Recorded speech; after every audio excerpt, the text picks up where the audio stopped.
O Inter inicia nesta segunda-feira sua preparação visando o primeiro clássico Grenal das semifinais do Campeonato Gaúcho. Enquanto isso, tem uma dúvida na lateral esquerda, já que Paulo Vitor, mesmo não tendo uma boa atuação em Bagé, saiu mancando e será reavaliado ao longo da semana.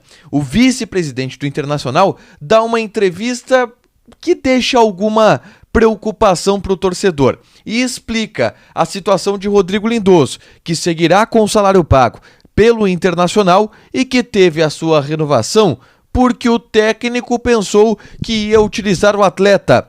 Wanderson, em uma entrevista, diz que atua pelos dois lados do campo e a direção colorada segue buscando um centroavante e vê um dos alvos fechar com outra equipe. Esse é o Diário do Inter KTO. Domingo, 13 de março de 2022.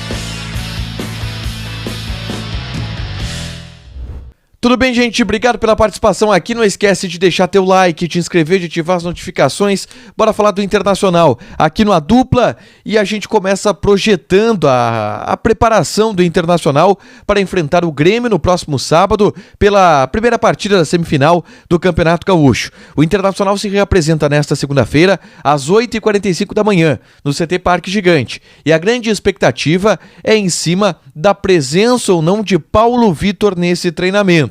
Eu questionei ao Cacique Medina, depois do empate contra a equipe do Guarani, lá em Bagé, o que ele achou da atuação do Paulo Vitor, que perdeu quase todas as jogadas para o Rafinha, lateral direito do Guarani de Bagé. E se existe alguma preocupação com este setor, pensando no Clássico Grenal, já que o Moisés está fora do Campeonato Gaúcho por conta de uma lesão complicada no joelho.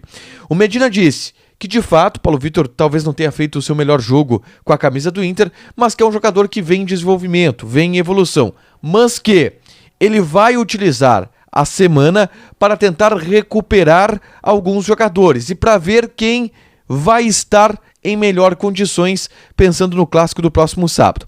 E isso é uma clara alusão ao fato do Paulo Vitor ele ter saído com dores da partida em Bagé. Ele recupera e participa do lance do primeiro gol do Internacional, do gol de empate do Inter marcado pelo Caio Vidal. Ele dá início ao contra-ataque, recupera a bola e toca ela pro David, que puxa o contra-ataque, e depois do gol, o Paulo Vitor ele sai, e quem entra é o Heitor, e o Paulo Vitor sai mancando bastante, com a impressão de que teve algum tipo de problema muscular. Ele vai ser observado ao longo dessa semana. O Inter tem uma certa preocupação interna com a situação desse jogador e o treino de segunda já vai dar um indicativo. Se ele vai participar, se ele não vai participar, de como será a possibilidade dele jogar o Clássico Grenal do próximo sábado. É uma preocupação, já que o Inter, além do Paulo Vitor, tem o Tavalara, que é um garoto da base, é o último lateral esquerdo que possui no seu elenco. Próximo assunto que eu trago aqui é uma entrevista que o Dani Dubin, primeiro vice-presidente do Internacional, concedeu à Rádio Grenal. E nessa entrevista, o Dani Dubin teve uma fala em específico que chamou a atenção do torcedor em redes sociais principalmente. E essa fala é sobre o Rodrigo Lindoso. O Dani Dubin, ele citou o quê? E aí eu vou até pegar aspas aqui que está no Twitter da Grenal e que repercutiu bastante. O Inter segue pagando parte do salário do Lindoso. Nós renovamos porque se tinha uma expectativa do treinador da época de que ele seria utilizado. Acabou não acontecendo. E aí tem algumas coisas que chamam a atenção nessa história. O Inter renova com o Lindoso no fim de dezembro. Tá? O Inter anuncia a renovação com o Lindoso somente em janeiro, com o Medina já contratado. Então a renovação do Lindoso ela não parte exatamente de uma ideia do Aguirre, porque quando o Inter fecha a renovação do Lindoso, o Aguirre já não estava mais aqui. E aí chega o Medina e o próprio Alessandro Barcelos, na entrevista coletiva em que ele anuncia a demissão do Brax, ele cita que se entendia que o Medina utilizaria mais o Lindoso do que ele acabou sendo utilizado. E aí por isso que o Lindoso acabou renovando. E como o Inter contratou outros volantes, se emprestou ele agora para o Ceará.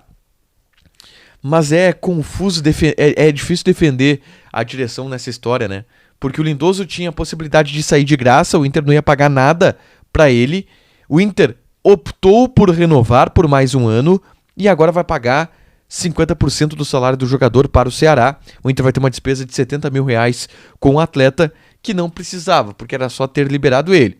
É óbvio que faltou, que teve um erro de leitura, um erro de planejamento no elenco do Internacional. A direção, é claro, tenta dizer que não, mas esse erro de leitura ele é óbvio, porque se entendeu que ele seria importante e 2 meses depois se viu que ele não seria importante e o Inter vai ter que arcar com um custo aí de quase R$1 milhão pelo jogador. Quase R$1 milhão porque 70 mil vezes 13, que é o valor da o Inter vai pagar uns 14 salários do Lindoso, tá? Porque tem 13º, férias, então vai dar R$1 milhão aí por mais ou menos que o Inter vai ter que pagar pro Lindoso ao longo desse ano para que ele jogue no Ceará durante toda a temporada.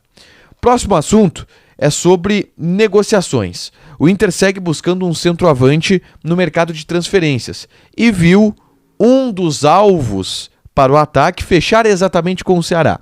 E eu falo do Matheus Peixoto, atacante que estava no Juventude no ano passado, foi para o futebol ucraniano. Em função da guerra, voltou para o Brasil. O Inter deu uma analisada nesse jogador, mas não chamou muita atenção da direção colorada, tanto que ele fechou com o Ceará. Muitos torcedores pediam o Matheus Peixoto no Inter, muita gente perguntava, Matheus Peixoto no Inter, Matheus Peixoto no Inter. Nada que tenha evoluído muito a ponto de virar uma grande notícia. E agora ele fecha de fato com a equipe do Ceará. Então é um jogador que não será reforço do Internacional e vai reforçar a equipe do Nordeste, que está cheio de centroavantes por lá, e contrata mais um agora, que é o Matheus Peixoto. Por último, muita gente pergunta qual é a posição do Wanderson. A gente já fez um vídeo aqui falando sobre o jogador e observando lances dele. Mas ele, para a TV Inter, deu uma declaração dizendo que joga dos dois lados. Diz que é um jogador de muita velocidade, de drible, e a gente observou isso de fato nos lances dele, mas que ele se sente à vontade de jogar tanto pela ponta esquerda quanto pela ponta direita. Só que o Inter traz o Wanderson para ser um ponta direita. E no Krasnodar, ele jogou muito pela ponta direita, e ali é a função que ele parece estar melhor adaptado. Mas claro, ele não se limita, né? Até porque vai conhecer o treinador a partir de agora. Segunda-feira deve ser o primeiro treino do Wanderson no CT Parque Gigante. Então ele vai conhecer o treinador, não vai se limitar. Se quiser colocar ele na esquerda, joga. Se quiser na direita, ele joga, mas a tendência é que ele jogue mais pela direita mesmo no Internacional, tá?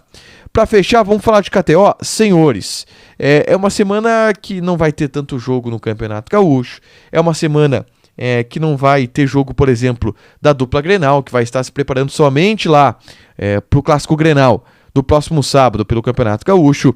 Mas eu convido vocês a fazer uma fezinha na Premier League, tá? Porque tem, nessa segunda-feira, Crystal Palace e Manchester City. E a vitória certa do Manchester City é 1.33 a odd do City. Mas se tu jogar R$20, tu ganha 6. Então é uma odd fácil, porque não tem um mundo onde o City perca esse jogo pro Crystal Palace. Joga lá na KTO, te registra, coloca o cupom ADUPLA, que tu ganha 20% de bônus em cima do teu primeiro depósito. Fechado? Deixa teu like, te inscreve, ativa as notificações que vai ter mais conteúdo aqui no canal. Fechado? Beijo!